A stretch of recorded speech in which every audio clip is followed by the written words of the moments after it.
Euzu billahi mineşşeytanirracim. Bismillahirrahmanirrahim. Elhamdülillah ve salatu ve selamu ala Resulillah.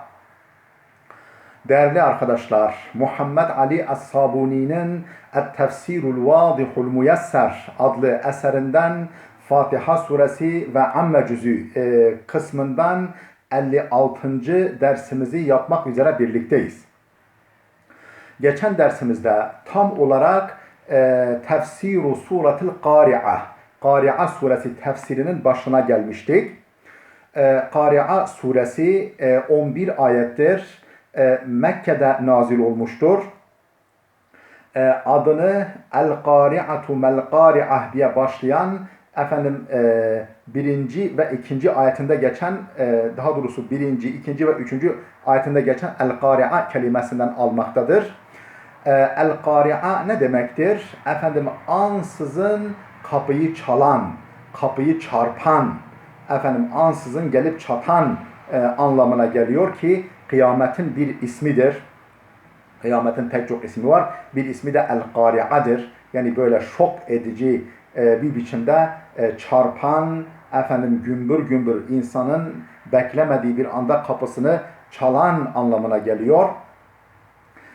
Zaten adından da anlaşılacağı gibi kıyametten, onun dehşetinden ve insanların o kıyametin dehşeti karşısında, kıyametin kopması esnasında nasıl bir hal alacağından bahsediyor. Ardından en sonunda da kimin sevap terazisi ağır gelirse o memnun kalacağı, razı kalacağı bir yaşamdadır, bir hayat sürecektir buyruluyor.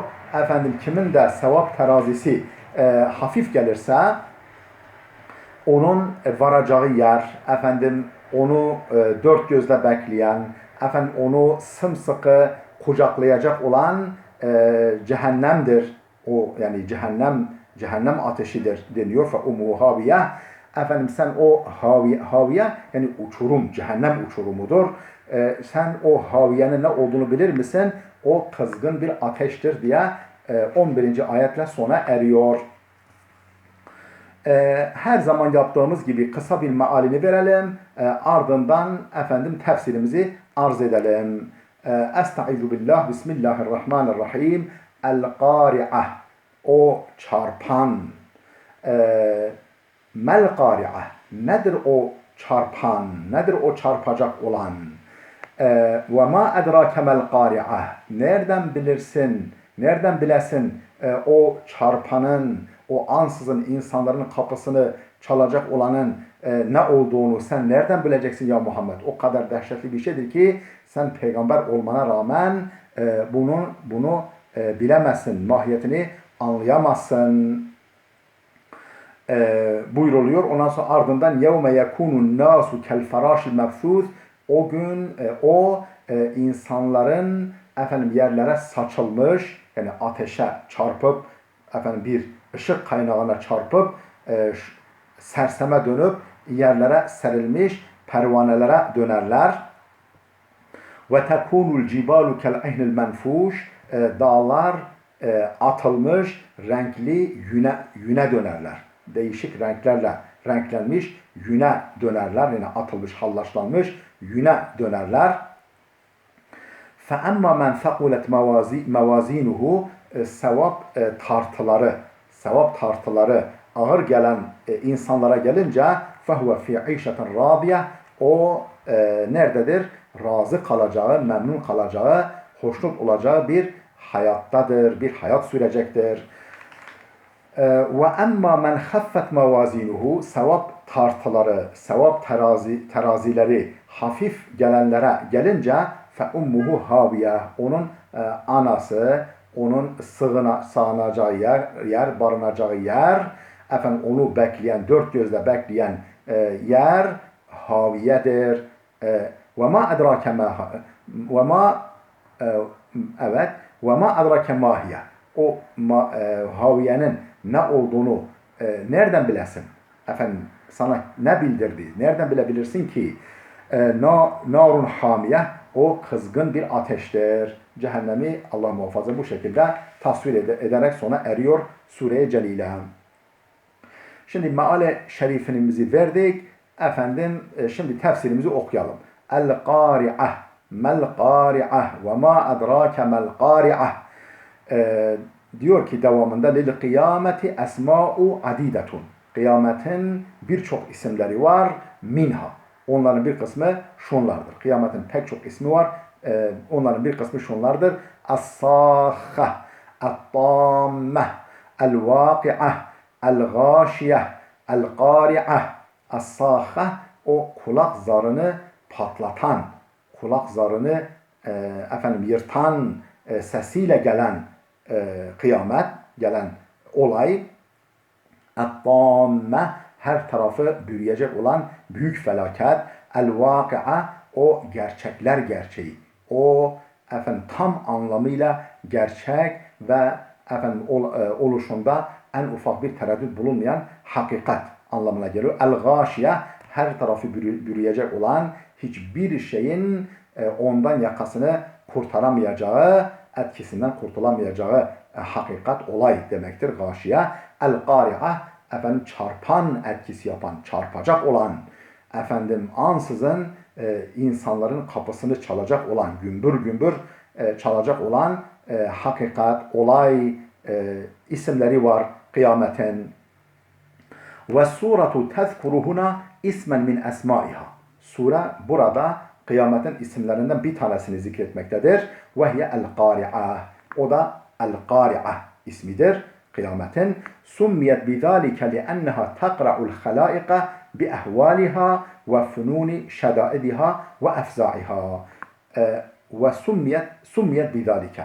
Bu şekilde adlandırılmış. Yani el-Qari'a diye adlandırılmış. Niye? لِأَنَّهَا تَقْرَعُ الْخَلَائِقَ بِأَهْوَالِهَا. Çünkü dehşetleriyle, korkularıyla, ve funûni şedâidiha türlü türlü sıkıntılarıyla ve efzâiha dehşetleriyle, ürküntüleriyle mahlukatın kapısını çalar, mahlukatı çarpar. Vel istifhamu huna buradaki soru yani ve ma adrake mel qari'a yani daha doğrusu el qari'a mel qari'a yani qari'anın ne olduğunu sen bilir misin? Nedir? Daha doğrusu qari'a nedir? Qari'anın ne olduğunu sen nereden bilesin? Burada sorular yöneltilmesi peygambere nerede mel qari'a kıyamet nedir? Qari'a nedir? Bu şekilde soru sorulması littefhimi ve tehvil onun dehşetin büyüklüğünü göstermek ve insanları dehşete düşürmek içindir.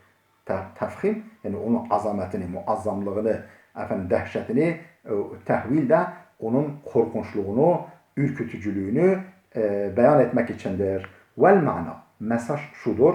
Hel tedri mahiyel kıyame. Sen kıyametin ne olduğunu bilir misin? İnneha fevkat tasavvuri vel hayal. O tasavvurun, düşüncenin ve hayalin çok çok ötesindedir. Çok çok üstündedir. Buyruluyor bu şekilde. ثُمَّ زَادَ فِي تَحْوِيلِ اَمْرِهَا وَشَأْنِهَا فَقَالَ سُبْحَانَهُ. Sonra Cenab-ı Hak onun durumunun dehşetini, onun mahiyetinin korkunçluğunu daha bir ifade etmek için şöyle buyurdu. وَمَا أَدْرَاكَ مَا الْقَارِعَةِ. Qari'anın ne olduğunu sen nereden bilesin? Ey hel ta'lemu ma hiye hâzihil qari'a. Yani sen bilir misin ya Muhammed bu qari'anın ne olduğunu sen bilir misin? İnnehu la ya'lemu hakikate emriha ve la miqdara faza'atiha illa Rabbul İzzeti vel Celal. Şu bir gerçek ki, şu kesin bir hakikat ki onun durumunun hakikatini, onun durumunun gerçek mahiyetini bilemez. وَلَا مِقْدَارَ فَضَاعَتِهَا. Onun dehşetinin miktarını da bilemez. İlla Rabbul İzzeti vel Celal. O İzzet ve Celal, güç, azamet ve yücelik sahibi olan Rabbul Aleminden başka bilemez onun durumunun hakikatini, onun mahiyetinin dehşetini. İnneha la tudkhilul feza'a ila'l kulubi fahasbu. O sadece yürekleri, kalpleri korkuyla, dehşetle doldurmaz. Sadece kalpleri dehşet ve korkuyla doldurmaz. Bel tufzi'ul kevne bi ecramihal azimeti şu büyük cirimleriyle, büyük gök cisimleriyle bütün bir semavatı dehşete salar, korkutur, ürkütür. Bütün bir kainatı bu büyük cisimleriyle rağmen, bütün cisimleriyle beraber hepsini dehşetle doldurur. Fi kevakibihi ve esmaihi ve ardihi ve cibalihi ve biharihi gezegenleriyle yani kainatı fi kevakibihi gezegenleriyle ve semaihi gök cisimleriyle ve ardihi arzıyla, yer küresiyle ve cibalihi dağlarıyla ve biharihi deryalarıyla bütün bir kainatı, bütün bir varlıklar alemini dehşetle doldurur, korkuyla doldurur. Sadece yüreklere korku salmaz. Ve fi kulli şeyin muşahedin lil insan. İnsan için muşahed, yani insanın gözlemleyebildiği her şeyi korkuyla, dehşetle doldurur. Hepsi dehşete, onun dehşetine sahne olacaklar, dehşetine ayna olacaklar. ثُمَّ جَاءَ التَّوْضِيحُ لِبَعْضِ أَحْدَافِهَا وَأَهْوَالِهَا ardından, yani bu kısa girişin ardından biraz izah geliyor. Tavzih, izah geliyor. Neyin tavzihi, izahı? لِبَعْضِ أَحْدَافِهَا وَأَهْوَالِهَا onun bazı hadiselerinin ve onun bazı dehşetlerinin izahı geliyor. فَقَالَ سُبْحَانَهُ Yüce Allah-u Teala bu konuda şöyle buyuruyor. يَوْمَ يَكُونُ النَّاسُ كَالْفَرَاشِ الْمَبْثُوثِ İnsanların yerlere serilmiş, sağa sola serpilmiş pervanelere, o küçük küçük kelebeklere dönüşecekleri, o kelebekler gibi bir hale düşecekleri gündür o gün. اَنْ يَوْمَ يَخْرُجُ النَّاسُ مِنْ قُبُورِهِمْ فَزِعِينَ خَائِفِينَ yani insanların korku ve dehşet içerisinde kabirlerinden çıkacakları gün. كَأَنَّهُمْ فَرَاشٌ مُتَفَرِّقٌ sanki yerlere saçılmış, yerlere dağılmış, sağa sola toslaya yol almaya çalışan, hareket etmeye çalışan, kımıldamaya çalışan kelebekler gibi, pervaneler gibi. Munteşirun huna ve hunake şuraya buraya saçılmış, şuraya buraya dağılmış, yayılmış kelebekler gibi, pervaneler gibi. Yemucu ba'duhum fi ba'din birbiri arasında dalgalanan, böyle yani oradan oraya dalgalana perişan vaziyette yol alacakları gün, tıpkı o kelebekler misali. Min şiddetil feza'i vel ittirab korkunun ve çaresizliğin, ıstırap, tedirginlik, çaresizlik, ne yapacağını bilememenin şiddetinden, dehşetinden. Yekunune hayara haimine ala vucuhihim hayret ve dehşet içinde kalan ve yüzüstü böyle adeta emekliye sürünerek yol alan bir duruma düşerler insanlar. La yedrune ma yasnaun ne yapacaklarını da bilemezler. Şebbehehum Teala bil feraş ellezî izâ dâre la yedri eyne yeteveccehu. Allah Teala insanları o pervanelere, yani ışığa çarpıp yerlere serilen pervanelere benzetmiş. Niçin? Ellezî izâ dâre la yedri eyne yeteveccehu. Uçuşacağı zaman o yani ateşe veya ışık kaynağına çarpıp toslayıp geri döndüğü zaman uçacağı zaman la yedri eyne yeteveccehu nereye yöneleceğini bilemez. Gözleri kamaşmıştır. Bir kısmı da yanmıştır icabında o pervanelerin. Nereye yöneleceğini bilemez. Ne tarafa uçacağını, ne tarafa gideceğini bilemez o pervaneler. Allah insanları o pervanelere benzetmiş. Ve hâkezâ yekûnun nâsu yevmel kıyameti. İşte kıyamet günü insanlar da aynen bu hale düşecekler. Böyle olacaklar. Yemucu ba'duhum fi ba'd birbirleri arasında kendi aralarında dalgalanıp duracaklar. Dalgalanıp yani büyük bir meydandaki Efendim insanların büyük bir mitingdeki yığılmış insanları düşünün. Efendim bir panik anında ne yapacaklarını bilemez. O tarafa bu tarafa yönelirler ama böyle dalgalanıp dururlar. Nereye gideceklerini bilemezler. Kema kâle subhanehu, nitekim Cenab-ı Hak başka bir ayet-i kerimede böyle buyurmuş, şöyle buyurmuş.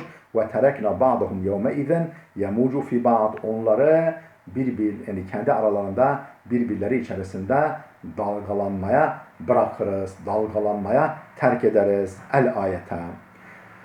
Ve tekunul cibalu kel ehlil menfuş. Dağlar da atılmış, hallaçlanmış, renkli yüne dönerler. Ey ve tekunul cibalu kessufil mutatayir. Yani dağlar da o gün uçuşan, savrulan, hallaçlanan dağlar gibi olur. El mutenafiri fil hava. Havaya yayılmış, havada dağılmış olan yüne dönerler. Ve ma'nel ehni as-suf. Yani ehni derken oradaki kelimesinin manası yün demektir. Şebbehel cibale ve hiye mutenevvi'atul elvani.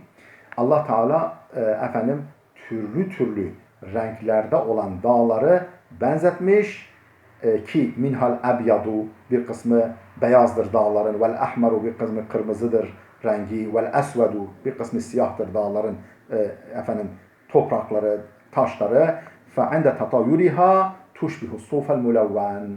Uçuştuğu zaman, kıyametin kopmasıyla yerlerinden kopup savruldukları zaman renkli yüne dönerler. El-mutenafire fil fada, uzay boşluğunda uçuşan, savrulan renkli yüne benzerler dağlar. فَاِذَا كَانَ هَذَا حَالُ الْجِبَالِ فَاِذَا كَانَ هَذَا حَالَ الْجِبَالِ dağların durumu böyle olduğuna göre فَكَيْفَ يَكُونُ حَالُ الرِّجَالِ. Artık insanların halinin ne olacağını varın siz düşünün, varın siz hesap edin. فَاَمَّا مَنْ ثَقُلَتْ مَوَازِينُهُ.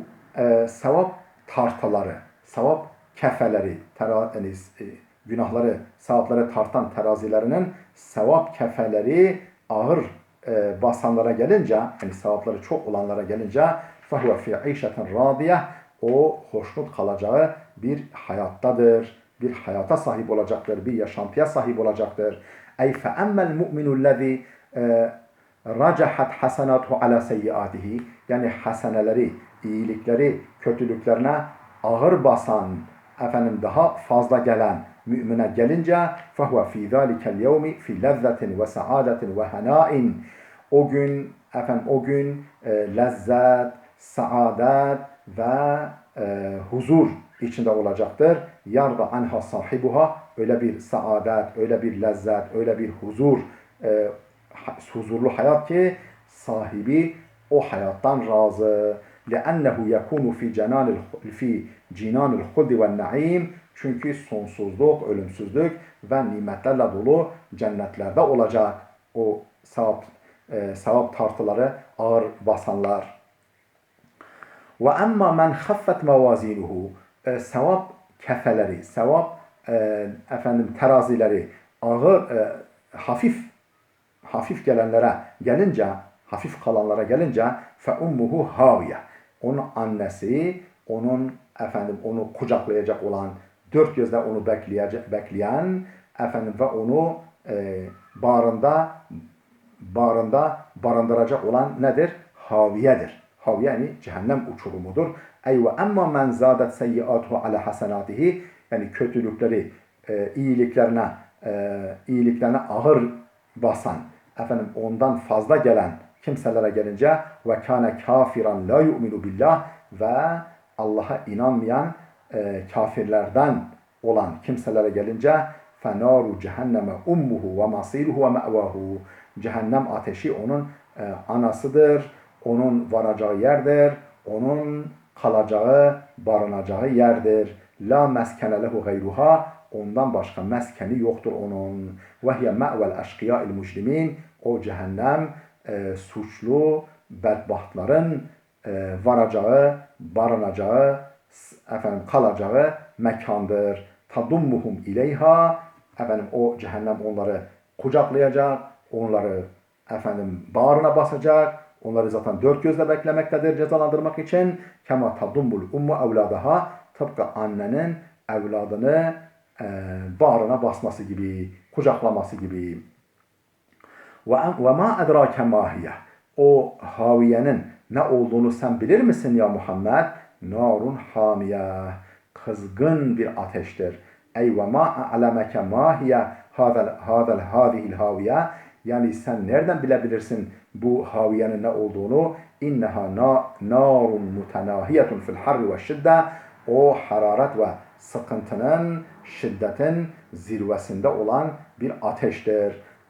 Ecaranallahu ve iyyakum min naril cehim. Allah bizi de sizleri de cehennem ateşinden muhafaza buyursun.